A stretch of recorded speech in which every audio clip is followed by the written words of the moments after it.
ਰੁੱਪ ਬੱਲੀਏ ਆ ਜਿੰਨਾ ਜਿੰਨਾ ਨਾਲ ਮੇਰੀ ਯਾਰੀ ਅਲੜੇ ਆ ਮਾਰੂ ਹਥਿਆਰ ਦੇ ਸ਼ਿਕਾਰੀ ਅਲੜੇ ਧਰਤੀ ਤੇ ਸੁੱਟਦੇ ਨੇ ਪਹਾੜ ਦੀਆਂ ਸਿਰੇ ਉੱਤੋਂ ਲੰਘਣੇ ਫਲਾਈ ਕਰਕੇ ਉੱਚੀਆਂ ਨੇ ਗੱਲਾਂ ਤੇਰੇ ਯਾਰ ਦੀਆਂ ਉੱਚੀਆਂ ਨੇ ਗੱਲਾਂ ਤੇਰੇ ਯਾਰ ਦੀਆਂ ਉੱਚੀਆਂ ਨੇ ਗੱਲਾਂ ਤੇਰੇ ਯਾਰ ਦੀਆਂ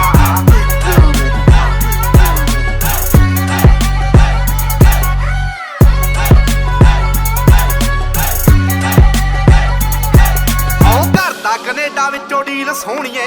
ਮੁੰਡਾ ਪੂਰੀ ਗੈਂਗਸਟਾ ਅਪੀਲ ਸੋਹਣੀਏ ਜਦੋਂ ਮਹੀਨੇ ਵਿੱਚ 4-4 ਗੀਤ ਸਿੱਟਦਾ ਕਰਦੇ ਸਟਾਰ ਬੈਡ ਫੀਲ ਸੋਹਣੀਏ ਆਓ ਘਰ ਦਾ ਕੈਨੇਡਾ ਵਿੱਚੋਂ ਡੀਲ ਸੋਹਣੀਏ ਮੁੰਡਾ ਪੂਰੀ ਗੈਂਗਸਟਾ ਅਪੀਲ ਸੋਹਣੀਏ ਜਦੋਂ ਮਹੀਨੇ ਵਿੱਚ 4-4 ਗੀਤ ਸਿੱਟਦਾ ਕਰਦੇ ਸਟਾਰ ਬੈਡ ਫੀਲ ਸੋਹਣੀਏ ਜੋ ਕਾਪੀ ਕੈਟ ਬਣੇ ਗੀਤਕਾਰ ਸਾਲੇ ਨੇ ਪਾੜ ਪਾੜ ਸਿੱਟਣੇ ਆ ਮੂਸੇ ਵਾਲੇ ਨੇ